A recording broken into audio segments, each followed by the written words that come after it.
नमः श्रीवर्धमानाय निर्धूतकलिलात्मने सालोकानां त्रैलोकानां यद्विद्यादर्पणायते।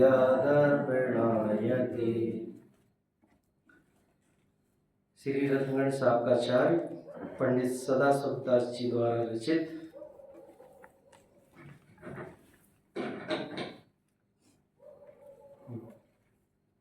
समन्वय जी द्वारा रचित है और उसके ऊपर टीका इन्होंने सदाशिवदास जी ने की है। सदाशिवदास जी को आप नहीं जानते होंगे। एक ये जो पिंक कलर का कवर है ना, ये ऊपर का सबसे पहले ही, तो उसमें टर्न लेते से उनका फोटो भी और उनका परिचय भी दिया है। वो उनका जन्म जयपुर में हुआ और समाधि मरण जो है अजमेर में हुआ। वो एक अजमेर में ही जॉब किया करते थे एक सेठ के यहाँ पर। तो मैं बहुत शॉर्ट में बता रहा हूँ क्योंकि मुझे बोलना नहीं था, लेकिन समय अनुसार मैं 10-15 मिनट के लिए आपको कुछ शेयर करना चाहता हूँ। तो वो जॉब करते थे और उनकी रुचि उस समय धर्म के प्रति बहुत थी। तो क्या हुआ कि काफ़ी 4-5 साल 10 वर्ष बीत गए और वो जॉब करते थे और रोज़ सुबह की जो पूजा पाठ भक्ति स्वाध्याय सामयिक जो भी रहता था वो जब समय मिलता था तब कर लेते थे। भोजन एक टाइम मिला तो ठीक, 2 टाइम मिल गया तो ठीक। लेकिन जब 8-10 साल जॉब करते करते बीत गए तो सेठ ने या राजा ने जो भी है और पता किया कि सबकी पगार बढ़ा दी जाए। तो उनके पास बात आई कि आपकी भी पगार काफ़ी दिनों से नहीं बढ़ी और आपने बताया ही नहीं। तो बोले राजा साहब, मेरी पगार बढ़ाओ या नहीं बढ़ाओ मुझे उससे कोई फर्क नहीं पड़ता, आप मेरा समय कम कर दो। क्या कर दो? समय कम कर दो। तो बोले क्या करोगे आप समय कम करके? तो बोले मैं अपना धर्म ध्यान करना चाहता हूँ। तो क्या हुआ उसके फल में कि उन्होंने जो समय कम करने का था पूरी छुट्टी कर दी। उन्होंने छुट्टी कर दी से मतलब पगार नहीं मिलेगी ऐसा नहीं, आप घर पे रहो अध्ययन करो और आपकी जो वेतन है उसको डबल करके भी वो वेतन मिलती रहे। है आज कोई कि लोग जब भी कोई कार्य पड़ता है काम होता है तो सबसे पहले धर्म को छोड़ते हैं। क्या प्रवचन का समय हो रहा है लेकिन हमें कहीं जाना है तो हम सबसे पहले किसको इग्नोर करते हैं?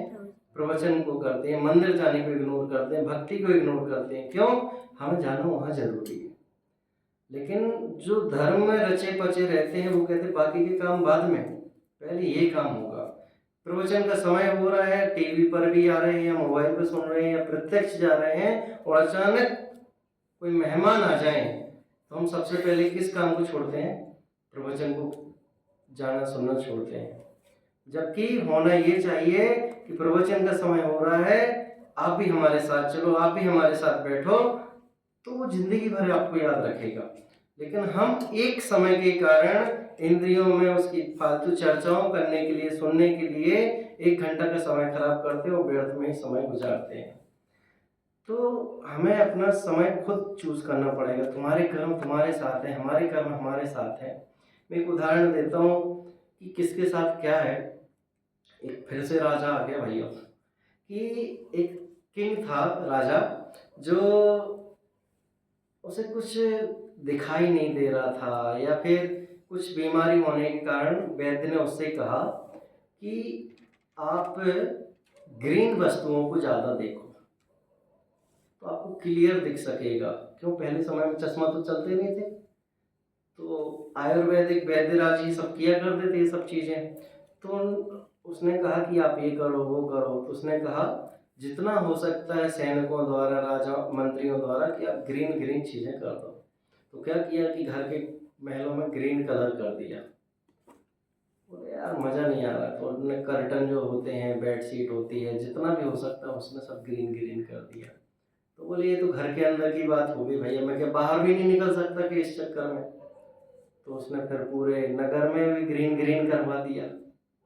फिर अब बोले कि हम एक ही नगर में रहेंगे क्या, बाहर घूमने भी नहीं जा सकते क्या? तो उसने जितने हो सकते तो ग्रीन ग्रीन पेड़ भी लगवा दिए जितना हो सकता था। अब पानी में भी नहीं नहाएंगे हम, तो पानी को भी कलर डाल के ग्रीन करवा दिया। तो सारी दुनिया उस राजा को क्या समझने लग गई? मूर्ख समझने लग गई। कि बताओ, ये राजा मूर्ख बना रहा है कि मूर्ख हो गया है, पागल हो गया है। तो फिर उस राजा को थोड़ा थोड़ा दिखाई देने लग गया, थोड़ा थोड़ा, पूरा पूरा नहीं। लेकिन 1 महीने बाद उस वैद्यराज को बुलाया। बोले, वैद्यराज जी, जैसा आपने कहा था ग्रीन चीजें देखना तो आपको सब दिखाई देने लग जाएगा, लेकिन मुझे तो ग्रीन होने के बाद भी कुछ भी नहीं दिखाई दे रहा। तो वैद्यराज ने माथा ठोक लिया। बोले, राजा कहते हुए मुझे शर्म आ रही, मूर्ख, तुम दुनिया को मूर्ख बना रहे कि तुम मूर्ख हो, ये तो आज मुझे पता चला। तो बोले, क्यों वैद्यराज जी? तो वैद्यराज बोलता है कि राजा साहब, एक ग्रीन चश्मा लगा लेते तो पूरी दुनिया ग्रीन दिखाई देती ना। नहीं समझे मेरी बात? हरे कलर का चश्मा पहन लेते तो आपको पूरी दुनिया हरी दिखाई देती, आपको हरी करने की जरूरत क्या थी पूरे? बात समझ रहे कि नहीं? ऐसे ही तुम दूसरे को बदलने में लगे हो, दूसरे के परिणाम सुधारने में लगे हो, कब सुधरेंगे? अरे स्वयं के सुधारो। हरा चश्मा हमें पहनने की जरूरत है, दुनिया को पहनाने की जरूरत नहीं है। लेकिन हम क्या कर रहे हैं कि खाली उपदेश दे रहे हैं, सुनाते जा रहे हैं। अंधविश्वास जिनको बैठा ना दिमाग में, ये व्यक्ति बहुत अच्छा है, और कोई उसके लिए बताना भी चाह रहा है कि ये व्यक्ति ऐसा है, इसकी बातों में मत आओ, तुम्हारा ये घर, ये पूरा माहौल खराब कर देगी, कर देगा। लेकिन फिर भी किसी किसी के चित्त में वही बैठा रहता कि ये सबसे अच्छा। लेकिन जब तक समझ में नहीं आता तब तक उसके प्रति अच्छा विश्वास रहता है, और जब समझ में आता तब चारों तरफ से पूरा तालाब गंदा हो चुका होता है। और उस तालाब को सही करने में जितनी मेहनत अच्छे से बनाने में लगी थी, उसमें खराब करने में, ठीक करने में समय लग जाता है। वो एक कोट है, जहां काम आवे सुई वहां ना आवे तलवार। जहां तलवार काम में आवे वहां सुई काम में नहीं आ सकती। कि कांटा सुई से ही निकल सकता है, तलवार से नहीं निकल सकता। और युद्ध करने जा तो वही हम सुई लेके जा रहे हैं, सुई लेके जा रहे हैं, सुई।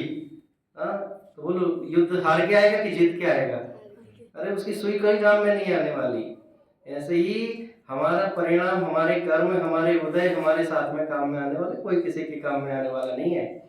हाँ, आज तुम कुछ भी अपंग हो जाओ, एक्सीडेंट हो जाए, अधमरे हो जाओ, तो महीने भर खिलाएंगे, दूसरे दिन अपेक्षा करने लग जाएंगे, भाई कौन करेगा इसकी सेवा? तो ऐसे ही है। क्यों? एक बार अगर विश्वास टूट गया तो जिंदगी भर बन नहीं सकता। और जहाँ विश्वास नहीं हो, और जबरदस्ती रहने पर भी, हजारों की लाखों कीमत मिलने पर भी रह नहीं सकता वो आदमी। मेरी फितरत में तो नहीं है ऐसा रहना।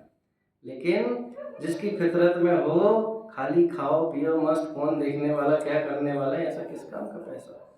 तो राजा को समझ में आ गई, भैया पूरी दुनिया हरी करने से कोई फायदा नहीं, हम अपनी हरा चश्मा लगा लें। हरा चश्मा मतलब ग्रीन पन्नी भी आंखों पे लगा ली तो क्या है, हरी हो गई ना पूरी दुनिया। आपने देखा होगा, छोटे में खेलते होंगे, लाल कलर का पैकेट जो रहता था, जो आर पार दिखता है, उसमें आके देखा पूरा कलर चेंज हो जाता है। फिर अपन बताते मम्मी लाल दिख रहा है, पापा लाल दिख रहा है, कपड़े पूरे लाल हो जाते हैं। तो ऐसा ही है, हमें दुनिया को बदलने की जरूरत नहीं है, हमें स्वयं को बदलने की जरूरत है। क्यों? रिमोट कंट्रोल किसके हाथ में है भैया? टीवी का रिमोट जो रहता है, अगर अपने हाथ में हो तो दूसरा मंगाता रहे, फिर भी अपन उसके हिसाब से नहीं बदलते, और हम अपना बदल बदल के देखते रहते हैं। मतलब हजारों आदमी घर, 10-15 आदमी घर में रह रहे, फिर भी दुखी के दुखी रहते हैं। क्यों? वो अपेक्षा करते हैं, ये हमें भोजन परोसेगा, ये भोजन का पूछेंगे, ये हमें कुछ सुनाएंगे, ये हमें कपड़े दिलाएंगे। अपेक्षा करोगे तो दुखी ही रहोगे। अपेक्षा ही दुख का कारण है। जहां जहां अपेक्षा होगी वहां वहां दुख होगा ही होगा। चाहे पुत्र हो, चाहे पत्नी हो, चाहे माता पिता हो, चाहे कोई भी हो, चाहे गुरु हो, चाहे शिष्य हो। क्यों? मान लो मैं चेयर पे बैठ के अपना अध्ययन कर रहा था, लेकिन सब लोग स्कूल जा रहे, तो जय जिनेंद्र नहीं की किसी ने। तो बताओ, तुमने तो कुछ नहीं सोचा, तुमने तो अपना टिफिन लिया और स्कूल निकल गए। लेकिन मैं बैठा सोच रहा, बच्चों ने जय जिनेंद्र नहीं की। दुखी कौन बना रहा भैया? मैं ही स्वयं बना रहा दुखी। अरे बोला तो ठीक, नहीं बोला तो ठीक, हम क्यों विकल्प करें? भोजन में नमक नहीं मिला तो नहीं मिला। हाँ, ऐसे ही हो सकता है हमारा उदय खराब हो सकता है कि कुछ भी कारण हो, कोई परिस्थिति हो, भूल चूक में रह गए हो, एग्जाम हो, कुछ भी, लेकिन हमें दुखी करने वाला कौन है? हमारे कर्म के उदय आने पर हम उस काल में एक तो कर्म का उदय पूर्व भाव का था इसलिए वो उदय में आया, और वो कर्म के उदय आने पर हम और दुखी हो रहे, आकुल व्याकुल परिणाम कर रहे, आतुर ध्यान कर रहे, अरे रे अब क्या होगा, अब कौन बचाएगा, अब हमारी सेवा कौन करेगा, अब ये क्या होगा, फलाना क्या होगा, ढंका क्या होगा। लेकिन कर्म के पूर्व के उदय का कर्म तो है ही है, और साथ में वर्तमान का भी कर्म हम नवीन बांध रहे हैं। यह जीवन बीत चला संकल्प विकल्पों में, ये जीवन तो बीत ही रहा अनादि से, अब कितना बिताना है कि जब तक अपने माथे पर कोई समस्या खड़ी नहीं हो तब तक हमें कोई समस्या दिखती नहीं है। जैसे भाई 6 खंड का चक्रवर्ती जो उसका साम्राज्य है, उसे कहते हैं कि भैया मत पड़ इन चक्रों में, कोई फायदा नहीं। हजारों चक्रवर्ती हुए, उनने अपनी संपत्ति मानने के लिए भी दूसरे का नाम मिटा करके अपना नाम लिखा। वो कहते हैं ना, मेरू, हमने इतनी बार दीक्षा ली है कि मेरू बराबर पीछे कमंडल के ढेर लगाए जाए तो वो भी खड़े हो जाए, लेकिन मानने कौन तैयार है इस चीज के लिए? ऐसा हो ही नहीं सकता, ऐसा हो ही नहीं सकता। अरे दूसरे के पास माता पिता रहे नहीं, सब जिसका संयोग होता है उसका वियोग होता ही है, लेकिन जब तक हमारे साथ घटित नहीं हो तब तक मानने तैयार नहीं होते। क्यों? जैसे लाइन आई, इसमें संसार में सुख नहीं है, बताओ कौन कौन मानने तैयार है? कौन कौन मानने तैयार है बताओ? तो ले लो, ये कल दीक्षा ले लो सुबह सुबह जाके, मानोगे क्या? जब तक हमारे साथ स्वयं ऐसी घटना ना घटित हो जाए कि संसार से थकान होने लग जाए, तब तक वैराग्य की व्यक्ति भी नहीं हो सकती है। वैराग्य ऐसा ही नहीं है कि भाई किसी ने बोला और हमें वैराग्य आ जाए।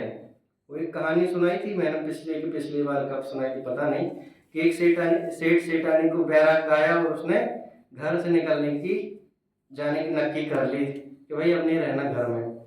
जब घर से निकले तो सेठ जी आगे निकलने को थे, वो सेठानी जी पीछे थी, और उसने कड़ी, गेट की जो साकल होती ना, क्या बोलते, चेन, और उसको गेट के ऊपर जो कुंदी रहती उसको फंसा दी। तो सेठ जी बोलने लगे जब घर से जाना ही है तो गेट की तरफ क्या देखना कि गेट खुला है कि बंद रह गया। तो अभी सच्चा वैराग्य नहीं आया। चलो फिर 6 महीने बाद विकल्प आया, अब तो बहुत ऊब गए संसार से, अब नहीं रहना।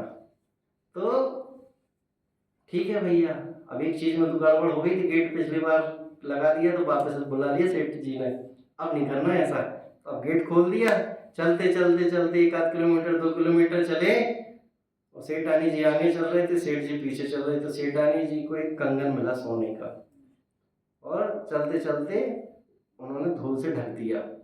सेठ जी बोलते क्या कर रहे हो? तो बोले वो धूल को धूल से ढक रहे हैं। सेठ जी बोले अभी भी तुम्हारे चित्त में यही बैठा है, अरे तुम्हारे विकल्प जहाँ चल रहे हैं तुम उधर ही रहो ना, हमारा क्यों समय खराब कर रहे हो? लेकिन उनको आखिरी दम तक वैराग्य नहीं आया भैया। अंदर की चित्त की भट्टी में जिसके अंदर आत्मा बैठा हो, उसे बाहर कुछ दिखाई नहीं देता, वो तो वैसे ही वैरागी है। खाली घर त्यागने का नाम वैराग्य नहीं है। एक अंतिम उदाहरण देकर के मैं अपना विषय लेता हूँ। एक बार क्या हुआ कि नगर में किसी किसी को दिखाने की ज़्यादा ज़रूरत होती ना, कि हमारे पास इतना वैभव, हमारे पास इतना चांदी, इतना घोड़ा, ये मर्सिडीज, ये ओडी, आदि आदि जो भी है। इसमें भी 2 घटनाएं सुनाऊंगा। एक पंडित जी ने भी हमको कन्यादान में 2010 में सुनाई थी, कि ये जो बता रहा हूँ मैं, ये अपनी तरफ से बता रहा हूँ कि एक बार घर में किसी की आग लग गई, दादी की समझ लो। तो वो 3 दिन पहले कुंडल बनवा के ले गई। कुंडल मतलब कान के बाली, अच्छी है भी, कितने तोला होंगे मुझे नहीं पता।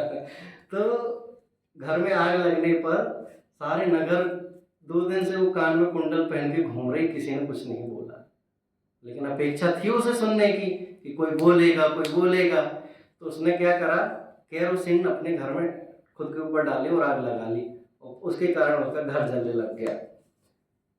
थोड़ी थोड़ी आग लगने लग, पहले इधर उधर लगाई, फिर खुद के ऊपर लगाई, फिर साड़ी जलने लगी, अरे बचाओ बचाओ बचाओ बचाओ बचाओ।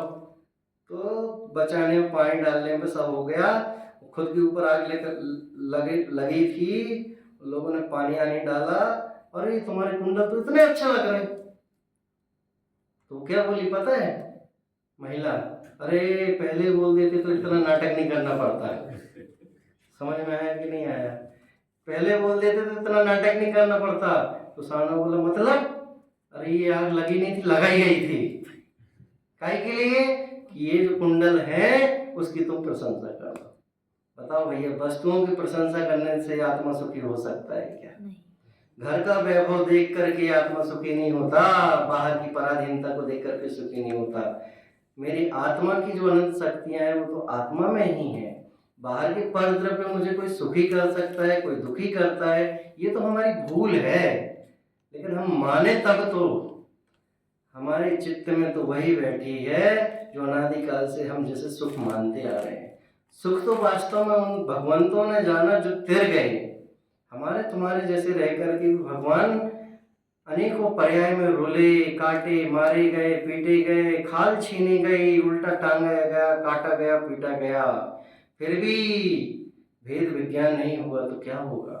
भगवान के अनंत केवल ज्ञान में भी अनंतों बार उन्होंने जाना होगा कि ऐसी पर्यायों में भी रह करके कोई फायदा नहीं है, तभी तो उन्हें बैराग गाया। हम अपने एक घटना को कोई विकल्प के रूप में सोचें तो हमारी रोम रोम कांप उठते हैं।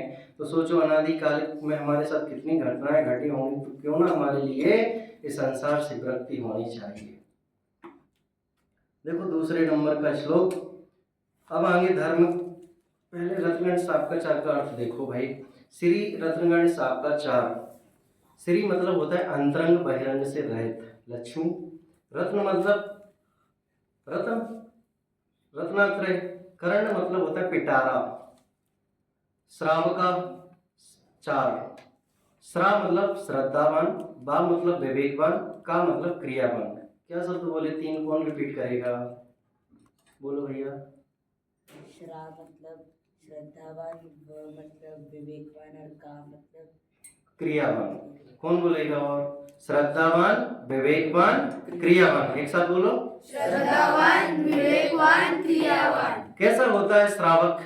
कि देव शास्त्र गुरु के प्रति सच्ची श्रद्धा होती है, उठने बैठने का विवेक होता है, कब क्या खाना, क्या पीना, कितनी मर्यादा कर लेना, ये आचरण होता है। श्रद्धावान, विवेकवान और क्रियावान। तो ये श्रावक की ये जो तीन अवस्थाएं हैं, अवस्थाएं मतलब उसके जो गुण हैं तीन, तो क्या श्रावक को देखने से ये अवस्थाएं दिखती हैं कि अंदर पलती हैं? बताओ जल्दी से बताओ। मुनिराज को 28 मूल गुण पालने पड़ते हैं कि पल जाते हैं? पल जाते हैं। ऐसे ही जो श्रावक अपने चित्त में बैरागी की ओर कदम बढ़ रहा है, बढ़ा रहा है, उसको अलग से कुछ करना नहीं पड़ता, होता जाता है। बताओ भैया, पारस आप रात्रि में पानी नहीं पीते हो दर्शन, तो बताओ आपको कितने बार सोचना पड़ता है रात्रि में पानी नहीं पीना है, रात्रि में पानी नहीं पीना है? ऐसा सोचते हो कि अपने आप हो जाता है? अपने आप हो जाता है। ऐसे ही जो भावना भाता है कि भैया अब हमें संसार में नहीं रहना है, तो उसका भावना भाव वर्धनी, भावना भाव नाशनी, तो उसका भावना भाव का अभाव जरूर होता है। जैसे कोई कहे तीन लोग के जीव सदा सुखी रहें, तो भैया हमारे कहने से और तुम्हारे कहने से थोड़ी सुखी हो जाएंगे, लेकिन हमने जो भावना भाई उससे जरूर हमें अनुमोदना का फल लगेगा। देखो क्या कहते हैं अब आगे, धर्म का स्वरूप कहने की प्रतिज्ञा रूप श्लोक कहते हैं, एक साथ बोलेंगे।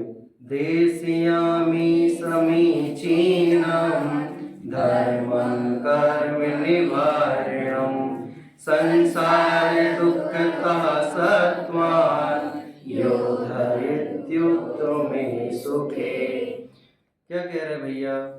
जैसे किसी से हमारा झगड़ा हो जाए तो हम क्या बोलते हैं? हमारी भाषा में हम उधर के बोले तो हम एक धर देंगे तो तुम निपट जाओगे। क्या बोला? हम एक धर देंगे ना, क्या बोलेंगे तुम्हारी मराठी में? एक दे देंगे, एक क्यों दे, तो कल्याण हो जाएगा तुम्हारा।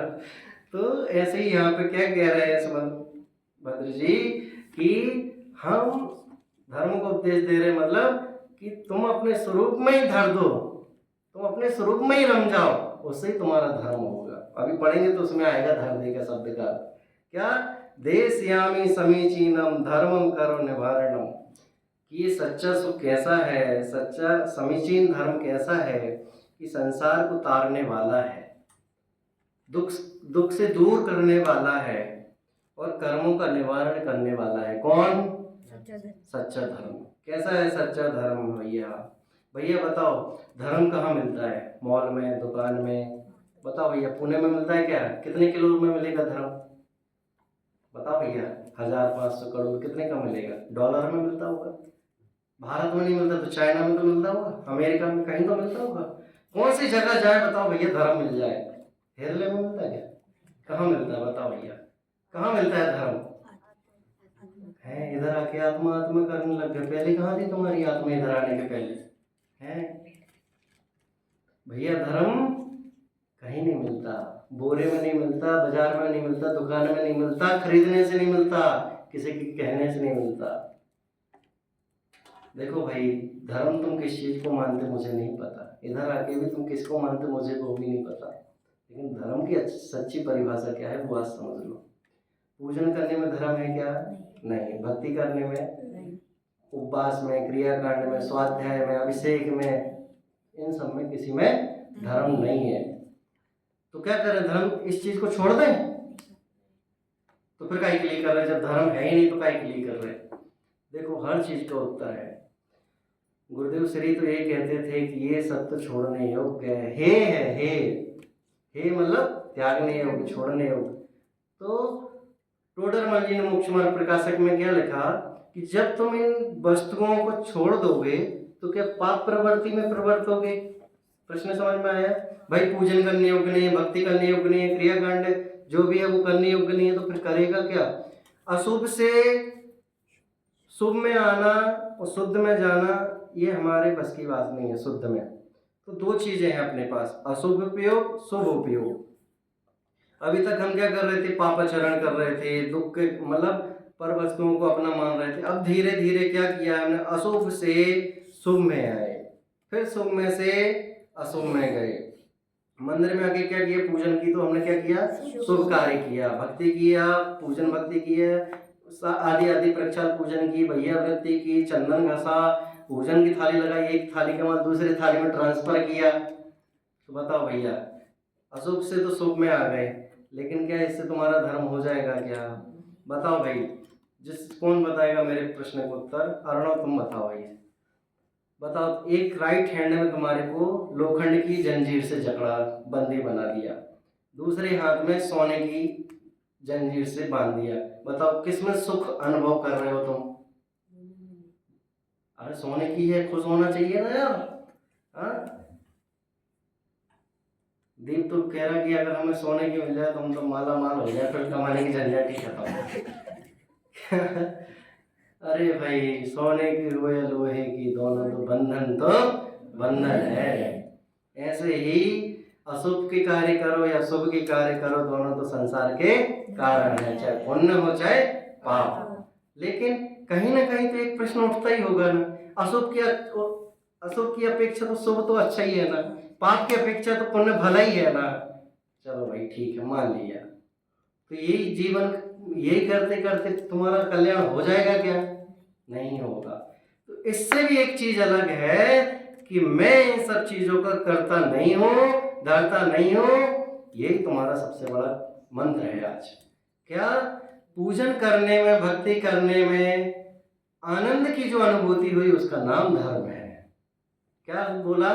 पूजन भक्ति करने का नाम धर्म नहीं है, लेकिन पूजन भक्ति करते समय हमें जो आनंद की अनुभूति हो उसका नाम धर्म है।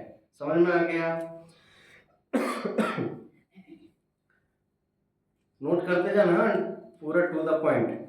तो भाई फिर क्या करें? पूजा भक्ति करते रहें क्या? नहीं, पूजन भक्ति करते करते भी मैं इसका करता नहीं, मैं इनसे अट्रैक्ट होने वाला नहीं। मैं तो भगवान के स्वरूप को देखते देखते अपने चित्त में चला गया कि मम स्वरूप है सिद्ध समान, हो मेरी ऐसी दशा जैसी तुम धारी हो। कि ऐसी भगवान की पूजन करते करते ऐसे भाव आए, हाँ तो जल्दी कल्याण हो जाए। देखो अर्थ पढ़ते हैं, क्या कह रहे हैं यहाँ पर कि मैं ग्रंथ करता आचार्य संबंधबद्ध इस ग्रंथ में उस धर्म को उपदेश देने जा रहा हूँ। कौन, किसके लिए? जो प्राणियों को पंच परावर्तन रूप संसार के दुखों से निकालकर स्वर्ग के और मोक्ष के बाधा रहित उत्तम सुखों को प्राप्त करा देता है। और कैसे धर्म को कहूंगा, कौन से धर्म को कैसे कहूंगा कि जो समीचीन मतलब सच्चा, जिसमें वादी प्रतिवादी द्वारा प्रत्यक्ष अनुमानित आदि द्वारा बाधा नहीं आती तथा जो कर्म बंधन को नष्ट करने वाले, ऐसे धर्म को कहूंगा। आज तुम टीवी चैनल सुबह से खोलो तो हजारों बाबा मिल जाते, पेट फुलाओ, पेट बंद करो, कोई कहेगा इसको पढ़ो, कोई कुंभ का बोलेगा, कोई सी नदी का बोलेगा, उधर जाओ, इधर हो जाओ, इधर धर्म पुण्य डुबाओ, इधर पुण्य इधर पाप नष्ट करो। हजारों बाबा यही कर रहे हैं। लोग इन चंगलों से छूटने के लिए उनके बस में आ जाते हैं। कोई बोलते ये धागा पहनो, कोई काला पहनो। मुंबई में जैसी जगह पे जाओ, मैं गया नहीं हूँ, एक बार ही गया था एक दिन के लिए, बट इतना सुन रखा है। आज मंगलवार है, सफेद गाय को रोटी देना, कल शनिवार है, काली गाय को रोटी देना, ये भी हो गए। 7 दिन के 7 तीर्थंकर बट गए, सब बट गए। आज इनकी पूजा करो, आज उनकी पूजा करो, आज मंगलवार है हनुमान जी की पूजा करो, शनिवार को शनिदेव की पूजन करो। सब ये दुनिया में भ्रष्टाचार मचा हुआ है। तुम इन सब चंगलों से निपट जाओ, मतलब छुटकारा पा जाओ, तो तुम्हें स्वरूप ख्याल में आएगा। नहीं तो यह तो जीवन बीत ही रहा भैया। हमारे परिवार वाले क्या इन्हीं चंगलों में फंसे हुए हैं क्या? अष्टमी चतुर्दशी को ये जो भी दिन है, कोई आज नाग पंचमी है, आज होली है, आज ये कौन सा क्या होता मुझे तो पता भी नहीं है। आज गणपति का है, आज दुर्गा का है, आज काली का है, जगदम्बा का है, कौन सा है मुझे तो कुछ पता नहीं है। लेकिन कहीं ना कहीं हम गृहीत मिथ्यात्व में तो नहीं फंसे हुए हैं। और इन सबको नहीं मानोगे तो देख लेना कुछ होने वाला नहीं है। एक कूतना और एक पूतना नाम के दो जन थे। कूतना मतलब पूजा करने वाला, और पूतना मतलब एक देखो 2 भाई थे। एक कुबरू को देवों की पूजा करता था और एक पूजा नहीं करता था। तो व्यंतर भी हावी किसके पास होते हैं? जो पूजा करे वो बीच में छोड़ दे तो उनके ऊपर हावी होते हैं। हावी मतलब चिपकते हैं उनके ऊपर। जैसे तुम रोज दूसरे मंदिर में जाते थे और अचानक से तुमने बंद कर दिया, और जो पंडित जी वहां के बैठे थे दाढ़ी वाले, ए बालक कल से नहीं आएगा तो तेरा परिवार नष्ट हो जाएगा। हैं? मैं रोज आऊंगा। हाँ, आज इतने नहीं चढ़ाए तो तेरी नौकरी नहीं लगेगी, तेरी शादी नहीं होगी। ले, अब चंगल में फंसता जाता है। पी के देखिए वो कैसे कॉलेज के सामने एक पत्थर रखता है, पान को उस पर घसीट देता है। अब देखो चमत्कार चालू होता है, दंडवत प्रणाम हो रहा है, पैसे चढ़ा रहे हैं, लो कमाई हो जा रही लोगों की। क्या क्या नहीं हो रहा धर्म के नाम पर, आप खुद देखो ना। क्या वास्तव में वो सच्चा धर्म है जिसे हम धर्म मानते आ रहे थे? अरे हम भी कहीं ना कहीं, आज जितने भी विद्वान हुए, युगल जी जो केवल रवि किरण पूजन पढ़ते ना, वो जैन नहीं है। वर्णी जी जैन नहीं थे, तीर्थंकर क्षत्रिय थे, कोई जैन नहीं था। लेकिन जब सच्चा स्वरूप पता चला तो उन्हें सब छोड़ छाड़ के इसमें आ गए, और सब धीरे धीरे छूट गया। कैसे छूट गया? तो एक उदाहरण देखते हैं। घर में मान लो मैं यहाँ पे हूँ, मेरी फैमिली यहाँ आई हुई है, और हम सब मंदिर गए थे, और मेरी माँ ने खीर बनाई और हमको किसी को कुछ पता नहीं, हम मंदिर से पूजन करके आए, अपन सब भी मान लो। और आज मैंने इनवाइट किया हुआ था 2-4 बच्चों को, VIP वाले जो थे फर्स्ट रैंकेड वाले। तो खीर रखी थी और अपन ने किसी ने आके, मैंने कहा चलो बच्चों चलो जल्दी जल्दी प्लेट उठा के ग्रहण करते हैं। इतने में क्या हुआ, सब बच्चों को प्लेट दे दी। 3-4 बच्चों को खीर में 1-2 चम्मच खा ली, 1 चम्मच मुंह के अंदर थी, और 1 चम्मच उठा के अपने ऐसी उठा के रखी कि अंदर वाली जाए तो हम दूसरी वाली फिनिश करें, और दूसरा जो बर्तन था वो दूसरे हाथ में था। राइट, सिचुएशन समझ में आ गई? अब इतने में माता जी आई। अरे ये क्या किया? कुछ नहीं, खीर रखी थी तो खीर खिला रहे हैं और खा रहे हैं। अरे उसमें छिपकली गिर गई थी। अब बताओ भैया, सबसे पहले कौन सी छूटेगी, हाथ की कि मुंह की जो अंदर गई वो? परिस्थिति समझ में आ रही कि नहीं आ रही? बताओ जल्दी से, कौन सी वाली छूटेगी? अरे मुंह की नहीं छूटेगी, जो अंदर है वो भी बाहर आ जाएगी। मुंह अंदर से गिरेगी तो मुंह में भी आ जाएगी, चम्मच गिर जाएगी, पूरे प्लेट ही छूट जाती है। ऐसे ही जब हमें पता चलता है कि वास्तव में सच्चा धर्म है ही नहीं, कुकुर कुदेवों का मार्ग कुकुर कुदेवों के लिए ही है वो, ये लोगों ने कल्पना से बना दी है और लोग उनको मानते आ रहे हैं और परंपरा से चल रहे हैं। लेकिन जैसे ही पता चला कि इसमें छिपकली गिर गई तो छोड़नी नहीं पड़ती, छूट जाती है। ऐसे ही वास्तव में सच्चा धर्म जो है, जब हमें पता चलता है कि ये सब फालतू धर्म है, वो सब छूट जाता है। वास्तव में वितराग भगवंतों का मार्ग ही तो सच्चा पंथ है। जिस पंथ चले भगवंत वही पंथ आचरिए, कि ऐसे भगवान के पास जाओ ना जिसके पास कोई धन दौलत नहीं है, स्त्री नहीं है, कुछ मांगने से देते नहीं, कुछ करते नहीं, वो पंथ है। हाँ, जिनको खुद भय रहता है वो किसको दूसरों को निर्भय कर सकेगा। भगवान बनने की ताकत है तुझमें, ये बताने वाले भी हमारे भगवान ही थे।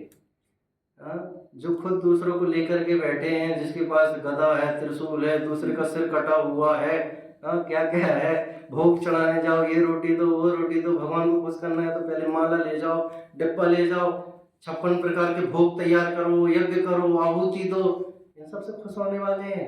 ऐसे भगवान भगवान है क्या? हाँ? हमारे भगवान तो ऐसे हैं, बिन मांगे मिल जाता है भैया, हमें कुछ मांगने से नहीं मिलता है। क्या है वो 2 लाइन पंडित जी बोलते हैं बहुत अच्छी, बिन मांगे मोती मिले, मांगे बिना भीख।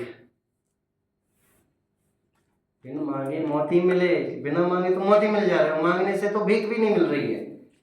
ऐसा धर्म सही है कि जो मांगने से मिल जाता है वो सही है। अरे चाय नहीं है फिर भी मिल जाता है। कि एक सेठ ने प्रतिज्ञा की थी कि जब तक हम गधा नहीं देखेंगे, सुनिए स्टोरी, जब तक हम गधा नहीं देखेंगे तब तक भोजन नहीं करेंगे।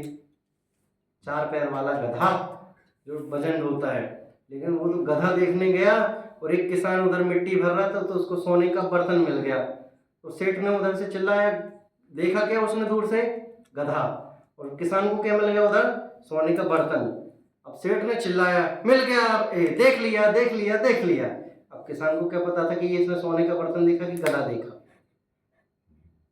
अब सेठ उधर से चिल्ला रहा है, देख लिया देख लिया देख लिया, अब मेरा भोजन हो जाएगा हो जाएगा। क्यों हो जाएगा? क्योंकि उसकी प्रतिज्ञा थी गधा देखने की। किसान परेशान हो गया, इसने सोने का बर्तन देख लिया, अब राजा को बताएगा, अब मुझे फांसी पे चढ़ाएंगे, ऐसा होगा वैसा होगा। परेशान हो गया और राजा के सामने गए तो बंटवारा हो गया, अब जो भी हुआ वो। लेकिन बता रहा हूँ कि बिना मांगे ही मिल जाता है भैया। कौन सी सती थी कि उसकी सास उसके लिए घर जहर देना चाह रही थी और वो उसने एक सपेरे से एक बर्तन में मटके में सांप रखवा दिया। कौन सी सती थी? तो उस बर्तन में सांप रखवा दिया और उस बहू को बोला कि बहू इसमें सोने का हार है, तुम ले लो। तो जैसे उसने हाथ डाला तो सर्प की जगह हार बन के आ गया वो। ऐसा तो कल्पना है, ऐसा थोड़ी कुछ होता है, ये तो ट्राई कर सकोगे। हाँ देखो भाई आगे कि संसार में, टाइम का पता ही नहीं चला, संसार में धर्म ऐसा नाम तो समस्त लोग कहता है। मैं पढ़ देता हूँ फिर आपको थोड़ा सा बताऊंगा। संसार में धर्म ऐसा नाम तो समस्त लोग कहता है, परंतु धर्म शब्द का अर्थ तो इस प्रकार है, जो नरक त्रियंच आदि गतियों में परिभ्रमण रूप दुखों से आत्मा को छुड़ाकर उत्तम आत्मिक अविनाशी अतीन्द्रिय मोक्ष सुख में धर दे, वह धर्म है। धर दे समझ में आया? धर दे का मैंने अर्थ किया था, जो अविनाशी सुख चैतन्य में धर दे, मतलब उसमें लगा दे, तो उसका नाम वास्तव में धर्म।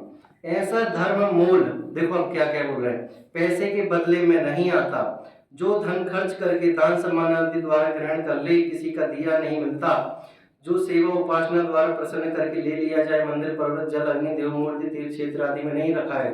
मतलब धर्म कहीं नहीं मिलता, पहाड़ों पर मंदिरों में पर्वत जल अग्नि देव मूर्ति इनमें नहीं है। जो वहां जाकर लेके आ जाए, उपवास व्रत काय क्लेश तब से, मतलब शरीर को कष्ट देने से भी नहीं होता। लोग बाग क्या करते, बाबा को देखा चारों तरफ अग्नि जला लेते और ऊपर से धूप की अग्नि लग रही तो उसे कहते पंचाग्नि। कोई कांटों पे बैठ जाता है, कोई एक टांग पे खड़ा है कि एक बाबा देखे तो उन्हें हाथ 10 साल से नीचे ही नहीं किया है। हाँ कितना जंगल, मतलब बालाल बढ़ा रखे हैं, दाढ़ी आड़ी बना रखे, इसमें धर्म मानते हैं, राख आग लपेट लेते, ये धर्म थोड़ी है। देखो मैं 2 पक्ष को लेकर चल रहा हूँ, गुरु को देखो का भी पक्ष तो मैं साथ में बता रहा हूँ और सच्चा स्वरूप भी बता रहा हूँ। देखो फिर शरीर आदि क्रश करने से भी नहीं मिलता। समझ में आया? शरीर को तकलीफ देने से धर्म होता है क्या? तो देवादि देव के मंदिर में उपकरण दान मंडल पूजन करके घर छोड़कर वन शमशान आदि में निवास करने से तथा परमेश्वर के नाम से जप आदि करके भी धर्म नहीं मिलता है। सीधा सीधा लिखा है देखो यहाँ पे। तो भाई धर्म नाम किसका है फिर? तो देखो धर्म तो आत्मा का स्वभाव है। अब याद आया धन बड़ा धर्म बड़ा में कि भैया धन धन की जगह है, धर्म तो आत्मा का स्वभाव है। पर द्रव्यों से आत्मबुद्धि छोड़कर अपने ज्ञाता दृष्टा स्वभाव का श्रद्धान अनुभव और ज्ञायक स्वभाव में परिवर्तन रूप जो आचरण है वह धर्म है। देखो इस बात को थोड़ा सा हाईलाइट करते हैं कि पर द्रव्यों में आत्मबुद्धि छोड़कर अपने ज्ञाता दृष्टा रूप स्वभाव का श्रद्धान करना। पर में जो दृष्टि पड़ी थी वो पर की दृष्टि हटाकर स्वसन्मुख में लगा दी, इसका ही नाम धर्म है। पर को अपना माना यही है तेरी भूल, रमजान चेतन में खेलेंगे संकित फूल, संयम की साधना में हमको रहना है, ज्ञानी का ध्यानी का सबका कहना है, एक आत्मा सच्चा कहना है। क्या कह रहा है भाई? पर को अपना मानते रहे यही तो तेरी भूल है अनादि से। रमजान चेतन में खिलेंगे संकित फूल, संकित फूल मतलब सम्यक दर्शन। सच्चे मोक्ष मार्ग पे बढ़ते चलो तो कब पता नहीं कब सम्यक दर्शन हो जाए, कब ज्ञान हो जाए, कब चारित हो जाए, पता नहीं। हमारा तो लक्ष्य एक ही है, कौन सा? मोक्ष, भगवान बनना है। भगवान बनने की ताकत है मुझे में। क्या है भैया ताकत बनने की? भगवान बनने की ताकत किसके पास है? मेरे पास ही है। भगवान के पास जा करके भगवान बन सकोगे क्या? नहीं बन सकोगे। लेकिन भगवान को देख करके अपना स्वरूप चित्त में याद आना तो जरूर भगवान बन जाओगे। कितना सच्चा सरल मार्ग है कि देखो पढ़ने के लिए तो बहुत है कि पर से उपयोग हटाकर अपने स्वसन्मुख में उपयोग लगाना ही सच्चा धर्म है। देखो 2 मिनट में पढ़ देता हूँ, फिर कभी और विश्लेषण करेंगे। जब उत्तम समाधि 10 लक्षण रूप अपनी आत्मा का परिणाम तथा रत्नात्रय रूप और जीवों का दया रूप अपने आत्मा की परिणति होगी, तब अपना आत्मा आप ही धर्म रूप हो जाएगा। समझ में आया? पॉइंटेड नोट किया जाए कि देखो पर द्रव्य क्षेत्र कालादिक तो निमित्त मात्र हैं। जिस समय यह आत्मा रागादि रूप परिणति छोड़कर वितराग हुआ दिखाई देता है तभी मंदिर प्रतिमा तीर्थ दान तब जब समस्त ही धर्म रूप है। समझ में आया पॉइंट? क्या जब ये आत्मा को जानने लग जाता है तो सारे कार्य इसके धर्म रूप है। जब तक सच्चे स्वरूप को नहीं जानता तब तक तो वह विपरीत ही है। और यदि अपना आत्मा उत्तम समाधि रूप वितरागता रूप सम्यक ज्ञान रूप नहीं होता तो बाहर कहीं भी धर्म नहीं होगा। देखो सीधे सीधे कितने सच्चे सरल अर्थों में लिखा है। फिर तो देखो बॉटम लाइन, यदि शुभ राग होगा तो पुण्यबंध होगा। क्या बोला? यदि शुभ राग होगा तो पुण्यबंध होगा, यदि अशुभ राग होगा तो द्वेष राग द्वेष मोह होगा तो पाप बंद होगा। फिर से बोलो एक साथ, यदि शुभ राग होगा तो पुण्यबंध होगा और यदि अशुभ राग द्वेष मोह होगा तो पाप बंद होगा। क्या पता क्या पढ़ा? फिर से बोलता हूँ मैं, यदि शुभ राग होगा तो पुण्यबंध होगा और यदि अशुभ राग होगा तो राग द्वेष मोह राग होगा तो पाप बंद होगा। जहाँ शुद्ध श्रद्धान ज्ञान आचरण स्वरूप धर्म है वहाँ बंध का अभाव है, और बंध का अभाव होने पर तो उत्तम सुख होता ही होता है। बताओ भैया, पर की बुद्धि छोड़कर निज की बुद्धि अपनाओ, सच्चा सुख पैसों में नहीं मिलता, अंदर से अपनाओ। लो लाइन तैयार होगी। ठीक है? तो सच्चा स्वरूप क्या है? कहीं पर बिकता नहीं, खरीदने जाओ तो मिलता नहीं, ये तो अंदर में पड़ा हुआ चैतन्य सत्ता है। देखो एक अंतिम उदाहरण से मैं तुम्हें समझा के बस करूंगा कि एक किसान के पास आंगन में एक कांच का टुकड़ा डला रहता था। बहुत दिन निकल गए दादा परदादाओं के समय से, बट किसी को पता ही नहीं था कि वस्तु है क्या। बताओ भैया, घर में कोई चीज़ पड़ी है लेकिन हमें पता नहीं है, और जिस समय पता चल जाए तो तुम सुखी होगे कि नहीं होगे? वो रिक्शा के उदाहरण जैसा याद करो कि उसका बेटा करोड़पति था, लेकिन उसे पता नहीं था, तो वो अज्ञान अवस्था में घूम रहा था कि नहीं घूम रहा था। ऐसे ही हमारे पास अनादिकाल से सुख चैतन्य शक्ति अनंत काल से हमारे पास पड़ी हुई है, बस हमें अनुभव में नहीं आ रही। तो बताओ हम अज्ञानता के कारण भटक रहे कि नहीं भटक रहे? लेकिन जैसे ही उस किसान को ये पता चला ये सादा सिंपल कांच नहीं है, ये डायमंड है, डायमंड, लेकिन उसे देखा ही नहीं, कभी सुना ही नहीं उस बारे में, तो महिमा आएगी क्या? नहीं आएगी। लेकिन जैसे वो डायमंड को लेकर के, ये तो डायमंड अपन कह रहे हैं, वो कांच को लेकर के सोनार के पास गया। सोनार कौन होता है? जो सोना चांदी बेचते हैं। सोनार के पास गया और बोला कि ये क्या है, मुझे तो पता नहीं है, आप भी देखो इसका रेट क्या होगा। तो उसने कहा 1,000 रुपये दूंगा पूरे पूरे। उसको समझ में आया भैया कुछ तो है। बोले ठीक है मैं आता हूँ, बेचना होगा। दूसरी दुकान में गया, तीसरी दुकान में गया, जब छठवीं दुकान में गया तो उसकी वैल्यू करोड़ों में गई। अब करोड़ रुपए भी सुने हो तब तो उसे पता चले कि करोड़ भी कुछ होता है, 1,000 रुपये से ऊपर नहीं देखे। तो उसने जाके गोदाम में अलमारी खोल के दिखा दी, तुम्हें जितने पैसे चाहिए ले लो। हैं, टकटकी लगा के मेंढक की भांति देख रहा, भाई इतने सारे पैसे, पीढ़ी दर पीढ़ी बदल जाएगी। तो उसे पैसे देख करके किसकी वैल्यू आई? हीरे की, डायमंड की, कांच की। कि सोचो एक डायमंड जब इतना महंगा हो सकता है, तो एक चैतन्य अंदर आत्मा जो पड़ा हुआ है वो कितना कीमती वाला होगा। बाहर की वस्तुओं से देखने तो वो डायमंड ही दिखाई देगा, लेकिन निज की तरफ से देखने से उसे चैतन्य शक्ति दिखाई देती है। अब डिपेंड ये करता है कि आपको पर वस्तु से हीरे को देखना है कि निज वस्तु से अपनी आत्मा को देखना है। तो क्या देखना है भैया आपको? आत्मा है। अभी डायमंड मिल जाएगा तो डायमंड लेके भाग जाओगे तुम।